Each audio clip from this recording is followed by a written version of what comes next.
Gemini, hello! Welcome again dito sa aking YouTube channel or Facebook page. Ito yung reading mo for the second week of January, Gemini, January 7 to 14. Don't forget to subscribe, Gemini, sa aking YouTube channel kung gusto mo maging updated sa aking mga readings. At palike and follow na rin yung ating FB page. Anything na may kinalaman sa personal reading services ay mag-message directly kayo sa aking FB page. Natag muna natin yung mga cards mo.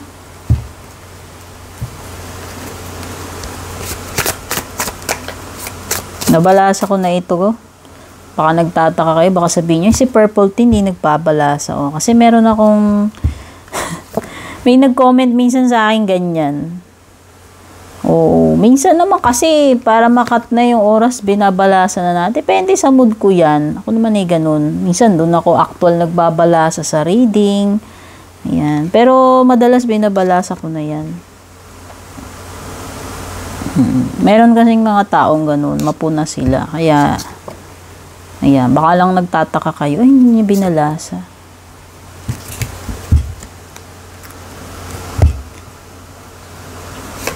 Latag muna natin. Malalaking cards natin. So, try kong pagkasahin yan. Walan tayo ng isa nito para sa iyong closing reading. Closing message. Ayan. Buksan na natin. Ito yung overall energy mo, Gemini, second week. Ay, never ending story. Ano ba yarn? Gemini, may mga bagay na hindi mamatay-matay dito. May mga isyong hindi mamatay-matay, mga chismis na hindi mamatay-matay, may mga iniisip, problema, kung ano man ito, Gemini. Ibig sabihin nito, Gemini, may mga never-ending story pa rin hanggang ngayon sa'yo, yung mga bagay na hindi matapos-tapos, no? Sabi ko nga, kaya nga hindi mamatay-matay. Immortal, paulit-ulit, sabihin na natin, paikot-ikot, paulit-ulit, no? Hindi ko alam kung ano yung mga bagay na tinutukoy dyan, pero yun na nga, maraming pwede. Depende sa kung ano yung nagre-resonate sa inyo. So, halimbawa, may mga taong galit sa'yo, gumagawa ng mga chika-chika, intriga, hindi ko alam ano na, mga rason nila, galit ba sila sa'yo, naiingit, ayan yun. O mga issue na hindi mamatay-matay nga, yun nga yung sabi ko. Basta mga bagay na mahirap, i-let go, hindi matapos-tapos, walang closure, or hindi pa nare-realize, hindi pa natatanggap, no?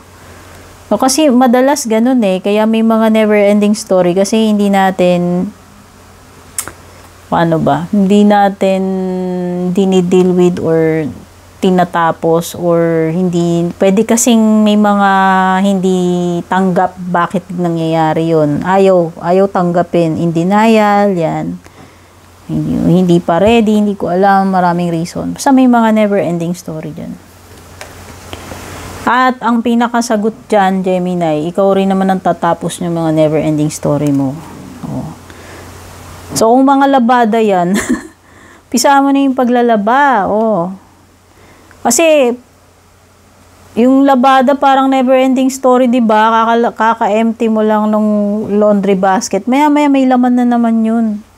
Kaya ako naging example yung laundry, yung paglalaba. Kasi parang ganun Kakalaba mo lang, mamaya may laman na uli yung basket, diba? Parang never-ending story. Parang yung mga bills natin, walang katapusang bayarin. Diba? Naman tayo nauubusan ng mga bills. Maya-maya may binabayaran. Parang ganun. Pwede kasing masyadong serious to. Pwedeng pwedeng mga minor din na mga bagay lang din yan. Kasi, ewan ko, itong week na lang naman na ito yung pinag-uusapan natin. Na? So, depende po sa inyo ano yung nagre-resonate. Susuportahan ka ng mga kasama mo, Gemini, kung ano may gagawin mo. Parang may reading ka ng ganun yung nabasa ko. Suportado ka. Etong 2024, napansin ko January, parang may reading ako sa yung ganito Kung hindi man tao yung mga sumusuporta sa iyo, yung mga yung divine. Suportado ka ni universe. So, magandang sign ito, Gemini, kasi kung ano man yung mga gagawin mo, ibig sabihin, in alignment yan doon sa divine plan para sa iyo. Kasi sinusuportahan ka ni universe. Kung sakasakaling hindi tao yung mga sumusuporta sa iyo dyan. So, ibig sabihin, go. No? Nakikita ko dito is craftsmanship.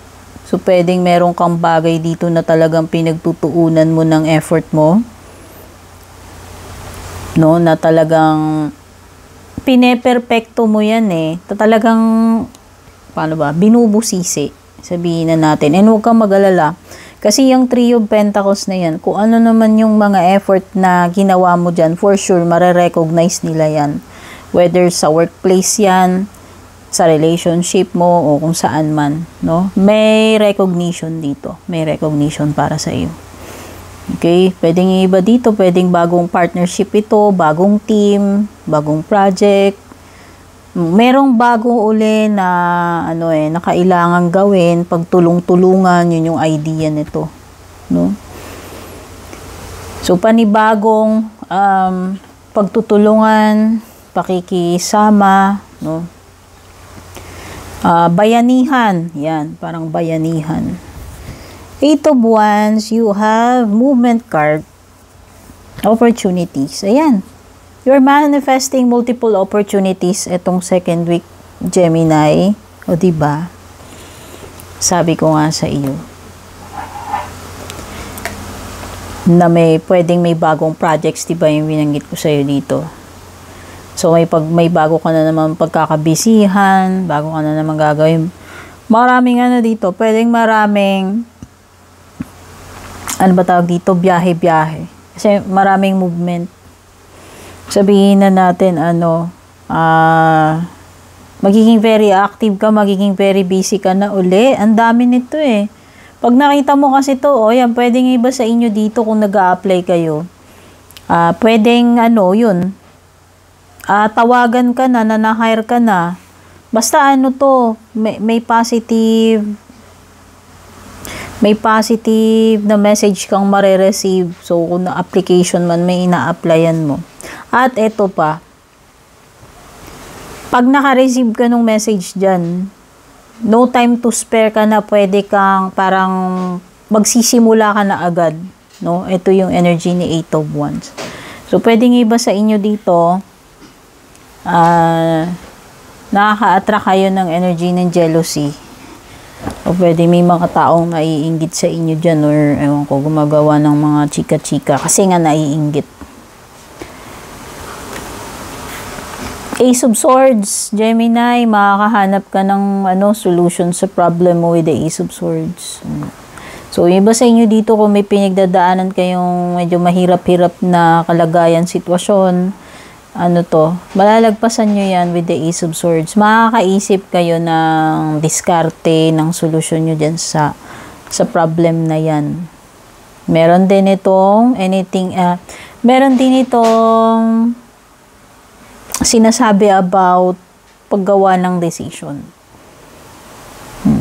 Kung naghahanap kayo ng confirmation, ito rin yun. Kasi Ace of Swords is a yes card. Sabihin na natin, kung may mga tinatanong kayo dyan, pwedeng ang sagot ay yes. Okay? Judgment card. Okay, hindi ko alam. Pero parang ini-evaluate mo yung sarili mo dito with the Judgment card. Gemini, yun feel ko. Nagre-reflect ka sa sarili mo circumstances mo. Na-assess mo na yung naging progress mo. Hindi ko alam kung tungkol ba saan yung progress na yun, pero parang ganun. Makaka-receive ka talaga ng ng message, communication talaga. Nakikita ko 8 of Wands at saka dito. Tawag ito. Tawag. Baka ito na yung hinihintay mong tawag. Kung nag-apply ka nga, pwedeng ito na yun. Confirmation. Kasi Ace of Swords is also a confirmation card. Ayan.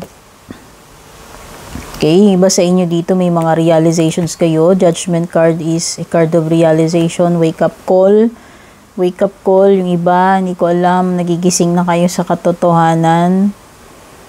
No, sabihin natin, may mga bagay kayo dyan na natutunan in the past, and ngayon, na kayo, mulat na, no? Mulat na kayo dyan sa bagay na yan.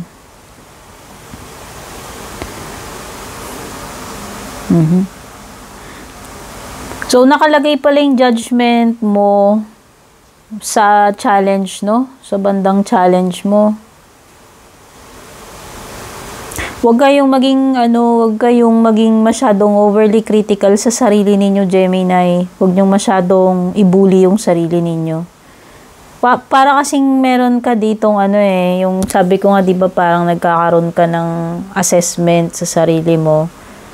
Parang ganun. Huwag kang masyadong maging critical sa sarili mo. Gemini, yun yung masasabi ko dito. Baka masyado kang harsh sa sarili mo. Bigyan mo yung sarili mo ng time kung kailangan mo ng time. Pagdating sa pinaka-outcome mo, you have the Five of Pentacles. Dahil ng sinasabi ko nga, sa Three of Pentacles, suportado ka. Dalawang card yung nagsasabi dito. Although, nakikita ko dito, Gemini, pwede nga magiging fear mo is yung may kinalaman sa pera, sa financial. Takot ka kasi dito na na mabankrupt ka. Takot ka na, ano ba tawag dito? Takot ka na mawalan ka ng means, mawalan ka ng, alam naman natin, pera is power. Sabihin na natin, takot ka na dumating ka sa point na yung pagka kailangan mo ng pera, wala kang madudukot. Or, basta, may kinalaman siya sa financial. Takot ka na na mawalan ka ng pera. Siyempre, sino bang hindi, di ba? Pero ibig sabihin kasi nito, pwede kasing iniisip mo ganun ka nega agad, no? Pero ang totoo, sabi ko nga sa iyo, suportado ka. So hindi man tayo pwedeng umasa dun sa porque suportado tayo ni universe, di ba? Maganda pa rin yung hindi tayo masyadong kampante. Pero yun na nga, wag kang masyado munang mag-anxiety, Gemini. At sa tingin ko naman, hindi ka naman pababayaan. Yun naman yung dito. Pero syempre, gumawa rin tayo ng ng plan B, just in case. Okay? So, pwedeng yung iba sa inyo,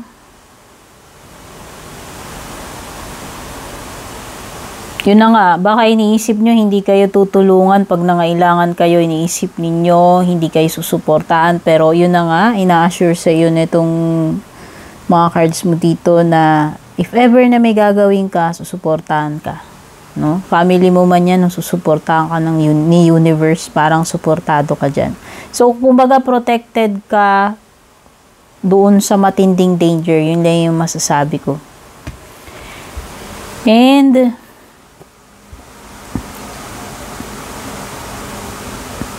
ayun pala, parang may napifeel ako dito, Gemini, na kung nag-a-apply ka, takot ka ma-reject. Meron ditong parang meron akong nafe-feel na energy na parang takot kang ma-reject. And ewan ko, ang pumapasok sa akin is job application. Yun yung napipick up ko. Okay? So, yun. Pwedeng yun. May fear ka na na walang tatanggap sa'yo. Parang ganyan. Okay? You have Two of Wands pagdating sa iyong love life. Okay. So, goals. Ang napifeel ko dito is you have goals para sa inyo nitong person mo. O pareho kayong dalawang may ganun. No? Hindi ko alam kung ano tong mga goals na to. Hindi ko alam kung nagkakaroon ba kayo ng conflict. Pare-pareho kayong dalawa ba ay may kanya-kanyang goals? Or nagkakasundo ba kayong dalawa sa isang common goal? Hindi ko alam. So, it could be na nagkakaroon kayo ng issue pagdating sa mga goals ninyo, lalo na kung kanya-kanya kayo ng goals, or kayo, nagkakasundo kayo dito sa common goal ninyo. Kasi napaka-importante ng teamwork. Alam naman natin yan na mag-asawa man kayo, mag-jowa, o diba kahit sa pamilya, sa trabaho, importante may teamwork. No? Kasi magkakasama kayo doon. Yung kumbaga yung ikaka-survive ninyo, ikaka-successful ng mga gagawin ninyo is depending on kung paano kayo magtulungan. Solid yan. Kasi kung merong isa na may kasama kang isa na hindi siya nakiki-cooperate, siya yung weakest link, edi ano, diba, paano mo masasabi na may unity? Wala. Kasi merong isang hindi nakikisali, hindi nakikisama. So, ito yun. Ang nakikita ko dito ay goals. Hindi ko alam goal nyo ba na magpakasal na? May mga goal ba kayo kanya-kanya pagdating sa personal, sa career nyo, personal growth, or may mga goals kayong dalawa like gusto nyo ng makapundar ng mga ganito ganyan, or gusto nyo mag-migrate, depende. Sa goals, no? Parang napipil ko dyan, may kinalaman sa goals sa inyo mag-jowa or mag-asawa. Closing message para sa iyo, Gemini, second week, Cat Spirit, claim your independence. Malaya kang gawin, Gemini, kung ano yung gusto mo. Wala namang pwedeng magtali sa atin. Ang dito gaano ka bold, no? Claim your independence. Oras na para kung mawala ka sa situation mo, whether ang conflict mo ay sa sarili mo or sa ibang tao, sa relationship, hindi ko alam, pero i-claim mo tong independence mo, Gemini. Hindi ikaw ang magbibigay ng ikaw ang magbibigay ng happiness and fulfillment mo sa sarili mo. May kalayaan ka, yun lang yung ibig sabihin nito. I-reclaim mo yung control mo sa buhay mo, i-reclaim mo yung power mo. Okay, Gemini, ito yung mga nakuha natin dito sa iyong second week of January reading. Don't forget to like and share. Take care and God bless.